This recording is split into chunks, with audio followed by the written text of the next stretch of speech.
কেউ ততক্ষণ পর্যন্ত প্রকৃত মুমিন হতে পারবে না যতক্ষণ না আমি মুহাম্মদ সাল্লাল্লাহু আলাইহি ওয়াসাল্লাম তার কাছে তার সন্তান, তার পিতা, এমনকি সমস্ত মানব জাতি থেকে বেশি প্রিয় না হচ্ছে। আর আমরা যারা আগামীকালকে এইটার প্রিপারেশন নিয়েছি, আসলে কি আমাদের কাছে নবী প্রিয় বেশি না আমাদের দুনিয়ার স্বার্থ বেশি প্রিয়? যারা এগুলো করবে তাদের কাছে কি সত্যি নবী প্রিয়? তাহলে তারা করতে পারতো না। যদি নবী আমাদের কাছে সবচেয়ে বেশি প্রিয় না হয়, আমরা মুমিন হতে পারছি না। আর যাদের কাছে নবী প্রিয় তারা কখনো এমন হারাম কাজে যেতে পারবে না। যারা যাচ্ছে তারা কখনোই নবীকে ভালোবাসে না, কোশ্চিন কালেও না। শোনেন, উমর রাদিয়াল্লাহু আনহুর নাম শুনেন নাই? বললে অনেক কথা ভাই, অনেক কথা, কোনটা রেখে কোনটা বলি। উমর রাদিয়াল্লাহু আনহু একদিন এসে বলছেন, খলিফাতুল মুসলিমিন, মুসলিমদের তিনি খলিফা। জান্নাতের সুসংবাদপ্রাপ্ত 10 জন সাহাবীর একজন। জান্নাতের সার্টিফিকেট পেয়েছেন পৃথিবীতে কয়জন সাহাবী? একটা হাদিসে একসাথে 10 জন। ওই 10 জনের অন্যতম একজন, যিনি এমন শাসন ব্যবস্থা পৃথিবীতে প্রতিষ্ঠা করেছিলেন যার মতো মিসাল এখন পর্যন্ত পৃথিবীতে আর দেখা যায় নাই। একটা হাদিসে আসছে, যে রাস্তা দিয়ে ওমর হাঁটে ওই রাস্তা দিয়ে শয়তান হাঁটে না। কি বুঝলেন? শয়তান যদি দেখে ওই যে ওমর, ও আর ওই যাবে না ওই রাস্তার মধ্যে। এই হচ্ছে ওমর ইবনুল খাত্তাব। আমার পরে কোনো নবী নাই। নবীজি বলছেন আমার পরে কোনো নবী নাই, লা নবিয়্যা বা'দি, আমার পরে কোনো নবী নাই। যদি হতো তাহলে ওমর হতো, যদি হতো তাহলে ওমর হতো। অন্য একটা হাদিসে আসছে, আমার পরে কোনো নবী নাই, তবে তুমি আমার, এটা অন্য সাহাবী সম্পর্কে, আলী ইবনে আবি তালিব সম্পর্কে, তুমি আমার জীবনে তেমন মূসার জীবনে হারুন ছিল যেমন। এটা হচ্ছে আলী ইবনে আবি তালিব। তো এখানে কথা হচ্ছে, ওমর রাদিয়াল্লাহু আনহুর মতো মানুষ নবীর কাছে এসে বলছেন সাল্লাল্লাহু আলাইহি ওয়াসাল্লাম, ইয়া রাসূলুল্লাহ ওয়াল্লাহি লা উহিব্বুক, আল্লাহর কসম করে বলছি আমি আপনাকে অনেক মহব্বত করি, ইল্লা মিন নাফসি, আমার নফসের চেয়ে বেশি না। মানে আমি আমার জানের চাইতে আপনাকে বেশি মহব্বত করি না। কথা কি বুঝতে পারতেন কি? মানে আমি আপনাকে অনেক মহব্বত করি ইয়া রাসূলুল্লাহ, সব কিছু থেকে বেশি মহব্বত করি, কিন্তু আমার নিজের জানের চেয়ে বেশি না। নবী সাল্লাল্লাহু আলাইহি ওয়াসাল্লাম বলেন, লা ইয়া ওমর, এখনো মুমিন হওনি ওমর। কাকে বলছেন? কাকে বলছেন? জান্নাতের সার্টিফিকেট প্রাপ্ত একজন মানুষকে। লা ইয়া ওমর, এখনো হওনি। তখন নবী সাল্লাল্লাহু আলাইহি ওয়াসাল্লামকে তিনি একটু পরে আবার বলছেন, ইয়া রাসূলুল্লাহ ওয়াল্লাহি আলান, এখন লা হাব্বা ইলাইয়া মিন কুল্লি শাই হাত্তা মিন নাফসি, এখন থেকে আপনি আমার কাছে সবচেয়ে বেশি প্রিয় সবকিছু থেকে, এমনকি আমার নফসের থেকেও বেশি প্রিয়। তখন নবীজি বলছেন, আলান ইয়া ওমর, হ্যাঁ এখন ওমর, এখন তুমি মুমিন হলে। ভিতর থেকে মানুষকে শুধু মূল্যায়ন করে আল্লাহ রাব্বুল আলামিন। না হলে কি হতো? এই যে এত অন্যায় আমরা করেছি, আল্লাহ পাক কি আমাদেরকে ছেড়ে দিয়েছেন, ফেলে দিয়েছেন, গজবে ধ্বংস করে দিয়েছেন? এই যে আল্লাহ পাক যে আমাদেরকে মহব্বত করেন, ভালোবাসেন, তার প্রমাণ এগুলো। আল্লাহ পাক চান যে আমরা যেন ফিরে আসি। আল্লাহ পাক বলছেন, সারা দুনিয়ার সমান গুনাহও যদি সে করে ফেলে, আসমানের সমানও গুনাহ করে ফেলে, খালি তওবা করে ফিরে আল্লাহকে বলবে, আস্তাগফিরুল্লাহাল্লাযী লা ইলাহা ইল্লা হুয়াল হাইয়ুল কাইয়্যুম ওয়া আতুবু ইলাইহি। আল্লাহ পাক বলছেন, খালেস তওবা করলে গুনাহ তো মাফ করে দিবই, আগের গুনাহগুলোকে নেকি দিয়ে পরিবর্তন করে দিব। ভালোবাসা না? আল্লাহ পাক সৃষ্টি করেছেন আমাদেরকে ভালোবেসে। কোরআন খোলেন, সূরা সাদ পড়েন, সূরা সাদের মধ্যে দেখবেন আল্লাহ বলছেন, খালাকতু বিয়াদি মা মানাআকা আল্লা তাসজুদা খালাকতু বিয়াদাই, মানে তুমি ইবলিস কেন তাকে সিজদা করলা না যাকে আমি নিজ হাতে সৃষ্টি করেছি? এটা মহব্বতের বহিঃপ্রকাশ না? আল্লাহ আমাদেরকে নিজ হাতে সৃষ্টি করেছেন। আল্লাহ পাকের হাত কেমন এটা আমরা ব্যাখ্যা করতে যাব না। হাতের অর্থ কি সেটাও ব্যাখ্যা করার, তাওয়িল করার দরকার নাই। কোরআনে আসছে যেভাবে সেভাবে আমরা ঈমান রাখবো, ঠিক আছে ভাই? এখানে আবার অনেকে অনেক তালগোল পাকায় ফেলে এবং বিভ্রান্ত হয়ে যায়, এদিকে যাওয়ার দরকার নাই। এখানে বোঝানো হচ্ছে আল্লাহ রাব্বুল আলামিন আমাদেরকে মহব্বত করে সৃষ্টি করেছে। এই পুরো সৃষ্টি জগৎটাই তো আল্লাহর মহব্বতের বহিঃপ্রকাশ। সবকিছু এত নিপুণভাবে চলতেছে, এটা মহব্বতের বহিঃপ্রকাশ না? আমি আপনাদেরকে নিয়ে যদি কোনোদিন কক্সবাজারের সৈকতে তারা দেখাতে পারতাম, তাহলে আমি বুঝাইতে পারতাম আপনাদেরকে যে এই মহাবিশ্বটা ঠিকই আছে কিভাবে। তারার মধ্যে একটা গাণিতিক ক্যালকুলেশন আছে যেটা সবাই জানে না। যারা একটু অ্যাস্ট্রোনমি নিয়ে পড়াশোনা করেছে তারা জানে। আপনার মানে মাথার বিবেকই উল্টায় যাবে যে এত সূক্ষ্মভাবে কিভাবে আল্লাহ রাব্বুল আলামিন এই মহাবিশ্ব সৃষ্টি করলেন। এক চুল এদিক ওদিক হলে পুরো বিশ্ব কায়নাত ধ্বংস হয়ে যাইত। এটা কি আল্লাহ পাকের মহব্বতের বহিঃপ্রকাশ না? আল্লাহ পাক তো বরং বলেছেন পুরো সৃষ্টি পরিবারটাই আল্লাহর আহাল, আল্লাহর পরিবারের অন্তর্ভুক্ত। সুবহানাল্লাহ। এমনকি আল্লাহ পাক আমাদেরকে বলেছেন, তোমরা জমিনবাসীর সবার উপর রহম করো। ইরহামু মান ফিল আরদ ইয়ারহামুকুম মান ফিস সামা, তোমরা সবার উপর রহম করো, দয়া করো। দয়া রহম এটা তো মহব্বতের একটা অংশ। তোমরা সবার উপর দয়া করো, রহম করো, মহব্বত করো। এটা কি হবে? তাহলে আল্লাহ পাক আসমানে যিনি আছেন আল্লাহ পাক তোমাদের উপর রহম করবে ইনশাআল্লাহ। তা আমরা সেই মহান সত্তার ভালোবাসার থেকে বের হয়ে হারাম এই যৌন ভালোবাসার দিকে যাওয়ার চেষ্টা করেছি। আসলে এটা ভালোবাসা না, যৌনতা, এর দিকে যাওয়ার জন্য এইসব করছি। আল্লাহ পাক আমাদেরকে মাফ করে যেন হেদায়েত দান করে। আল্লাহ পাক কত ভালোবাসেন এটা নিয়ে বলতে গেলে আজকে রাত শেষ হবে। দেখেন, আল্লাহ রাব্বুল আলামিন আদম আলাইহিস সালামকে সৃষ্টি করেছেন, করে সমস্ত নাম শিক্ষা দিয়েছেন। নাম মানে হলো ইলম। নাম মানে কি? ভালো না বাসলে আল্লাহ পাক কাউকে সবচেয়ে সেরা কিছু দান করেন? সূরা ৩ আল্লাহ পাক কি বলেছেন? ওয়া তিন ওয়া যাইতুন, এগুলো শপথ করে, লাকাদ খালাকনাল ইনসানা ফি আহসানি তাকওয়িম, মানুষকে সবচেয়ে শ্রেষ্ঠ কাঠামো আল্লাহ পাক দিয়েছেন, দেন নাই? তো কাউকে যদি মহব্বত না করা হয় তাকে আপনি সবচেয়ে সেরাটা কি দিতে পারবেন? আল্লাহ পাক আমাদেরকে মহব্বত করেন, ভালোবাসেন, এবং আল্লাহ চান আমরাও যেন তাকে মহব্বত করি, তাকে ভালোবাসি। এবং আমরা যদি কাউকে ভালোবাসি আল্লাহর জন্য ভালোবাসবো, কাউকে ঘৃণা করি আল্লাহর জন্য ঘৃণা করব। মহব্বত আল্লাহর জন্য, ঘৃণাও কার জন্য? আল্লাহর জন্য।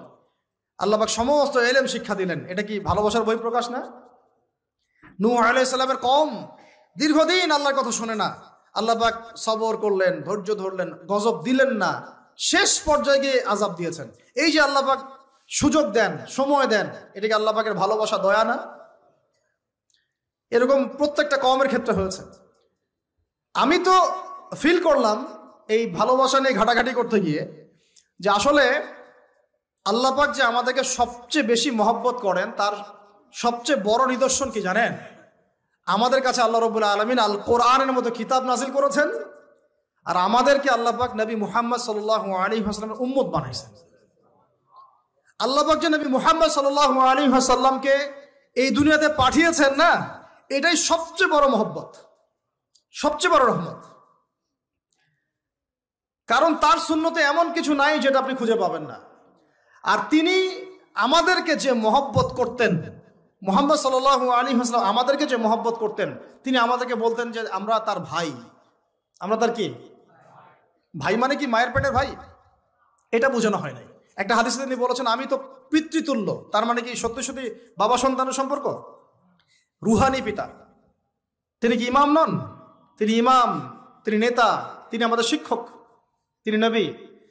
তো তিনি আমাদেরকে যে মহব্বত করতেন, তিনি একদিন বলছিলেন নবী সাহাবীদের সামনে, কাশ আমি যদি আমার ভাইদেরকে দেখতে পেতাম। সাহাবীরা বলছেন, ইয়া রাসূলুল্লাহ আমরা কি আপনার ভাই না? তখন নবীজি বলছেন, না, তোমরা আমার সাহাবী। আমার ভাই তারা যারা আমাকে না দেখেই আমার প্রতি ঈমান নিয়ে আসবে। প্রত্যেক নবীকে আল্লাহ পাক একটা দোয়া করার চান্স দিয়েছে। কয়টা ভাই? এমন একটা দোয়া যেটা করলে আল্লাহ পাক কবুল করবেনই করবেন। করলে আল্লাহ পাক কি করবেন? অবশ্যই কবুল করবেন। নবী সাল্লাল্লাহু আলাইহি ওয়াসাল্লাম বলছেন যে সমস্ত নবী এই দোয়াটা পৃথিবীতে করে ফেলেছে। তো আমি এই দোয়াটাকে মুলতবি রেখেছি যে কাল কিয়ামতের মাঠে আমি আমার উম্মতের জন্য সুপারিশ করবো ইনশাআল্লাহ। এবং নবী সাল্লাল্লাহু আলাইহি ওয়াসাল্লামের সুপারিশে বহু কবিরা গুনাহগার মুসলমান যারা জাহান্নামের ফয়সালা হয়ে গেছে তাদেরকে আল্লাহ পাক কিছুটা শাস্তি ভোগ করালে হলেও আবার জান্নাতে নিয়ে আসবেন ইনশাআল্লাহ। তো তিনি আমাদেরকে মহব্বত করেন না? করতেন না? চিন্তা করেন তাহলে আমরা তার দিনকে কি মহব্বত করলাম, আমরা তার হুকুম আহকামের বিধিবিধান সুন্নতের কি মহব্বত করলাম, চিন্তা করেন। একটা হাদিসে নবীজি স্পষ্ট করে বলছেন এটা আমাদের জন্য একটা কষ্টি পাথর। এটা একটা কি কষ্টি পাথর। তিনি বলছেন লা ইউমিনু আহাদুকুম, তোমাদের মধ্যে কেউ মুমিন হইতে পারবে না। কি হইতে পারবে না? মানে প্রকৃত মুমিন হইতেই পারবে না তোমরা। হে আমার উম্মত, তোমাদের মধ্যে কেউ প্রকৃত মুমিন হইতেই পারবে না যতক্ষণ না হাত্তা আকুনা আহাব্বা ইলাইহি মিন ওয়ালিদিহি ওয়া ওয়ালাদিহি ওয়ান নাসি আজমাইন, যতক্ষণ না আমি মুহাম্মদ সাল্লাল্লাহু আলাইহি ওয়াসাল্লাম তোমাদের কাছে নিজের কি সন্তান, নিজের বাবা মা এবং সমস্ত মানব জাতির থেকে বেশি প্রিয় না হচ্ছে। হাদিসটা আবার বলি, নবীজি বলছেন কেউ ততক্ষণ পর্যন্ত প্রকৃত মুমিন হতে পারবে না যতক্ষণ না আমি মুহাম্মদ সাল্লাল্লাহু আলাইহি ওয়াসাল্লাম তার কাছে তার সন্তান, তার পিতা, এমনকি সমস্ত মানব জাতি থেকে বেশি প্রিয় না হচ্ছে। আর আমরা যারা আগামীকালকে এইটার প্রিপারেশন নিয়েছি, আসলে কি আমাদের কাছে নবী প্রিয় বেশি না আমাদের দুনিয়ার স্বার্থ বেশি প্রিয়? যারা এগুলো করবে তাদের কাছে কি সত্যি নবী প্রিয়? তাহলে তারা করতে পারতো না। যদি নবী আমাদের কাছে সবচেয়ে বেশি প্রিয় না হয়, আমরা মুমিন হতে পারছি না। আর যাদের কাছে নবী প্রিয় তারা কখনো এমন হারাম কাজে যেতে পারবে না। যারা যাচ্ছে তারা কখনোই নবীকে ভালোবাসে না, কোশ্চিন কালেও না। শোনেন, উমর রাদিয়াল্লাহু আনহুর নাম শুনেন নাই? বললে অনেক কথা ভাই, অনেক কথা, কোনটা রেখে কোনটা বলি। উমর রাদিয়াল্লাহু আনহু একদিন এসে বলছেন, খলিফাতুল মুসলিমিন, মুসলিমদের তিনি খলিফা। জান্নাতের সুসংবাদপ্রাপ্ত 10 জন সাহাবীর একজন। জান্নাতের সার্টিফিকেট পেয়েছেন পৃথিবীতে কয়জন সাহাবী? একটা হাদিসে একসাথে 10 জন। ওই 10 জনের অন্যতম একজন, যিনি এমন শাসন ব্যবস্থা পৃথিবীতে প্রতিষ্ঠা করেছিলেন যার মতো মিসাল এখন পর্যন্ত পৃথিবীতে আর দেখা যায় নাই। একটা হাদিসে আসছে, যে রাস্তা দিয়ে ওমর হাঁটে ওই রাস্তা দিয়ে শয়তান হাঁটে না। কি বুঝলেন? শয়তান যদি দেখে ওই যে ওমর, ও আর ওই যাবে না ওই রাস্তার মধ্যে। এই হচ্ছে ওমর ইবনুল খাত্তাব। আমার পরে কোনো নবী নাই, নবীজি বলছেন আমার পরে কোনো নবী নাই, লা নবী বাদি, আমার পরে কোনো নবী নাই। যদি হতো তাহলে ওমর হতো, যদি হতো তাহলে ওমর হতো। অন্য একটা হাদিসে আসছে, আমার পরে কোনো নবী নাই, তবে তুমি আমার, এটা অন্য সাহাবী সম্পর্কে, আলী ইবনে আবি তালিব সম্পর্কে, তুমি আমার জীবনে তেমন মুসার জীবনে হারুন ছিল যেমন। এটা হচ্ছে আলী ইবনে আবি তালিব। তো এখানে কথা হচ্ছে, ওমর রাদিয়াল্লাহু আনহুর মতো মানুষ নবীর কাছে এসে বলছেন সাল্লাল্লাহু আলাইহি ওয়াসাল্লাম, ইয়া রাসূলুল্লাহ ওয়াল্লাহি লা উহিব্বুক, আল্লাহর কসম করে বলছি আমি আপনাকে অনেক মহব্বত করি, ইল্লা মিন নাফসি, আমার নফসের চেয়ে বেশি না। মানে আমি আমার জানের চাইতে আপনাকে বেশি মহব্বত করি না। কথা কি বুঝতে পারতেন কি? মানে আমি আপনাকে অনেক মহব্বত করি ইয়া রাসূলুল্লাহ, সব কিছু থেকে বেশি মহব্বত করি, কিন্তু আমার নিজের জানের চেয়ে বেশি না। নবী সাল্লাল্লাহু আলাইহি ওয়াসাল্লাম বলেন, লা ইয়া ওমর, এখনো মুমিন হওনি ওমর। কাকে বলছেন? কাকে বলছেন? জান্নাতের সার্টিফিকেট প্রাপ্ত একজন মানুষকে। লা ইয়া ওমর, এখনো হওনি।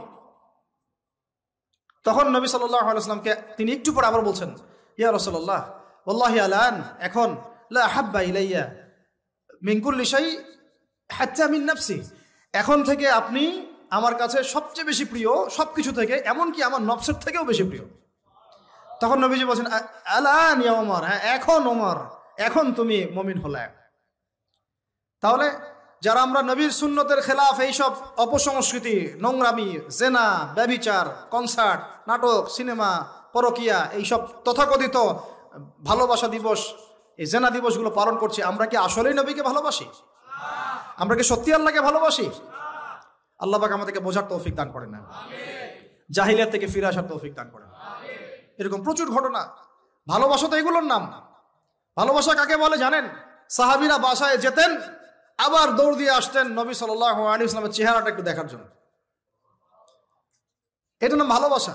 আপনারা যদি উমরা করতে চান, হজ করতে চান, দেখবেন বারবার আপনার নবীর রওজায় গিয়ে সালাম দিতে মন চাইবে, যে আরেকবার দেখা করে আসি, আরেকটু দেখা করে আসি, আরেকবার সালাম দিয়ে আসি। ভালোবাসা, কোনো স্বার্থ আছে এখানে? নবী সাল্লাল্লাহু আলাইহি ওয়াসাল্লাম কি আমাদের কাছে কোনো স্বার্থ দাবি করেছেন? আল্লাহ করেছেন। এগুলো ভালোবাসা। এই ভালোবাসা হলো প্রকৃত ভালোবাসা। আর এগুলো যেটা চলছে এটা হচ্ছে যৌনতা। এগুলো কি চলছে? যৌনতা। ভালোবাসার নাম দিয়েছে এখন যৌনতা। এগুলো ভালোবাসা না, এগুলো পাশবিকতা, প্রবৃত্তির দাসত্ব। প্রবৃত্তি মানে মন যা চায় তাই করতে চাচ্ছে। আপনার মন চাইছে একটা মেয়ের সাথে রাত কাটাবেন, এটাকে আপনি ভালোবাসা নাম দিলেন, কিন্তু এটা হচ্ছে ভালোবাসা না, এটা কি প্রবৃত্তি, পশুত্ব, দাসত্ব, পশুত্বের দাসত্ব করছেন। আল্লাহ পাক আমাদেরকে কথাগুলো বোঝার তৌফিক দান করে। এরকম সাহাবীরা কত ত্যাগ করেছেন। তালহা রাদিয়াল্লাহু আনহুর নাম শোনেন না অনেকেই। নবী সাল্লাল্লাহু আলাইহি ওয়াসাল্লাম উহুদ যুদ্ধের দিন সংকটময় একটা অবস্থায় ছিলেন। তালহা রাদিয়াল্লাহু আনহু একা নবী সাল্লাল্লাহু আলাইহি ওয়াসাল্লামকে ঢাল হিসেবে পিঠ পেতে দিয়ে আসেন, উনার দিকে কোনো তীর যেন আসতে না পারে। শেষে দেখা গেল তার গায়ের মধ্যে 40 থেকে 50টা তরবারের আঘাত আছে, তীরের খোঁচা আছে, বর্ষার খোঁচা আছে। এই অবস্থায় তিনি নবীকে কাঁধের মধ্যে নিয়ে উহুদ পাহাড়ে উঠেছেন নবীকে সেভ করার জন্য। এটা ভালোবাসা। এটা কি? কোন স্বার্থে? কিসের স্বার্থে? দুনিয়ার স্বার্থে? জান্নাতের স্বার্থে। একজন সাহাবী বাড়ি নির্মাণ করেছেন, তো নবী সাল্লাল্লাহু আলাইহি ওয়াসাল্লাম দেখে একটু খালি, মানে হয় না, তুমি কে, কার বাড়ি এটা? বললেন আচ্ছা অমুক সাহাবীর বাড়ি।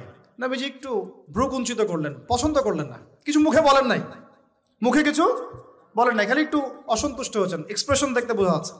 তখন ওই সাহাবীকে জানানো হলো, তোমার বাসার সামন দিয়ে তো আল্লাহ নবী সেদিন হেঁটে গেলেন, তারপরে আমার বাসা দেখে, তোমার বাসা দেখে আল্লাহ নবী সাল্লাল্লাহু আলাইহি ওয়াসাল্লাম একটু অসন্তুষ্টি প্রকাশ করেছিলেন। মুখে কিছু বলেন নাই, এক্সপ্রেশন ছিল একটু অসন্তুষ্টিমূলক। 3 দিনের মধ্যে সেই বাড়ি ভেঙে গুড়িয়ে দিয়েছেন। যে বাসা দেখে আল্লাহ নবী সন্তুষ্ট হন, আমি বাসা রাখবই না। ভালোবাসা কিসের জন্য? কার জন্য? কার স্বার্থে বলেন? আল্লাহর জন্য, জান্নাতের জন্য, আল্লাহর স্বার্থে, আল্লাহর জন্য। কতগুলো বলে শেষ করবো আপনাদেরকে। সাদ বিন আবি ওয়াক্কাস রাদিয়াল্লাহু আনহু উহুদ যুদ্ধের দিন এইরকম করে তীর নিক্ষেপ করছেন। আল্লাহ নবী বলছেন, ইয়া সাদ, হে সাদ, তীর ছুড়ো, তোমার জন্য আমার পিতামাতা কুরবান হোক। আশপাশে 9 জন ছিল, তার মধ্যে একজন করে শহীদ হতে শেষে 2 জন বেঁচে থাকলো, সাদ বিন আবি ওয়াক্কাস, তালহা বিন উবাইদুল্লাহ রাদিয়াল্লাহু আনহু। এগুলো তারা কেন করেছেন? ভালোবাসার জন্যে। ভালোবাসা এগুলোর নাম। কতগুলো বললে শেষ করবো আপনাদেরকে বলেন। নবী সাল্লাল্লাহু আলাইহি ওয়াসাল্লামের কাছে একজন সাহাবী আসেন ইসলাম কবুল করতে এসে হাতের মধ্যে কিছু বালা আংটি থাকে না, এগুলো ছিল। এগুলো খুলে ফেলে দিয়েছেন নবী সাল্লাল্লাহু আলাইহি ওয়াসাল্লাম, খুলে ফেলে দিয়েছেন। তো একটা খুব দামি সোনার আংটি ছিল। ফেলে দেওয়ার পরে অনেকে বলছে, তুমি তো এখন মুসলিম হয়েছো, ইসলাম কবুল করেছো, তো আচ্ছা ঠিক আছে, ওইটা না হয় নবীজি পড়তে নিষেধ করেছেন, তুমি ওইটা নিয়ে বিক্রি করে দাও, বিক্রি করে না হয় ওই টাকা দিয়ে অন্য কিছু করো। উনি বলছেন, কখনো না, আমার হাত থেকে আল্লাহ নবী খুলে একটা জিনিস ফেলে দিয়েছেন, আমি সেটা আবার নিতে যাব? কিসের জন্য এগুলা? এটা ভালোবাসা, মুহাব্বত। আল্লাহ পাক এটাই কোরআনে বলছেন যে, কুল, আপনি হে নবী আপনি বলে দিন, ইন কুনতুম তুহিব্বুন আল্লাহ, তোমরা যদি আল্লাহকে মহব্বত করেই থাকো, আল্লাহকে সত্যিকার অর্থে ভালোবেসেই থাকো, ভালোবাসা দাবি করেই থাকো, ফাত্তাবিউনি, তাহলে নবীর আনুগত্য করো, ইউহিব্বুকুমুল্লাহ, তখন আল্লাহ তোমাদেরকে ভালোবাসবেন, ওয়া ইয়াগফির লাকুম যুনুবাকুম, তোমাদের সব গুনাহ আল্লাহ মাফ করে দিবেন, আল্লাহু গফুরুর রহিম। এই হলো ভালোবাসা। ভালোবাসা মানে কি? ভালোবাসা মানে হচ্ছে আসানু ওয়া তাআ, আমি নবী এবং আল্লাহ এবং তার রাসূলের কথা শুনবো এবং আনুগত্য করব, শুনবো এবং এর নাম ভালোবাসা। শুনবো, আনুগত্য করবো, তাহলে আমরা কি শুনবো, কি আনুগত্য করব? আমাদেরকে প্রথমে কোরআন পড়তে হবে, কোরআনের অনুবাদ জানতে হবে, কোরআন অনুযায়ী জীবন করতে হবে, 5 ওয়াক্ত নামাজ পড়বো ইনশাল্লাহ, হালাল খাবো, যাকাত দিব, রমজানের সওম রাখবো, নবীর সুন্নাহ অনুযায়ী জীবনযাপন করব, এবং সুন্নাহ বিরোধী, কোরআন বিরোধী, ইসলাম বিরোধী কোনো কাজে আমি লিপ্ত হব না। এই তো ভালোবাসা। এই ভালোবাসা যদি বহিঃপ্রকাশ ঘটাতে আমরা ব্যর্থ হই, নিজেও ধ্বংস হব, পরিবারও ধ্বংস হবে, আমাদের পরের প্রজন্মও ধ্বংস হবে, সমাজও ধ্বংস হয়ে যাবে। আল্লাহ পাক আমাদেরকে বোঝার তৌফিক দান করে না।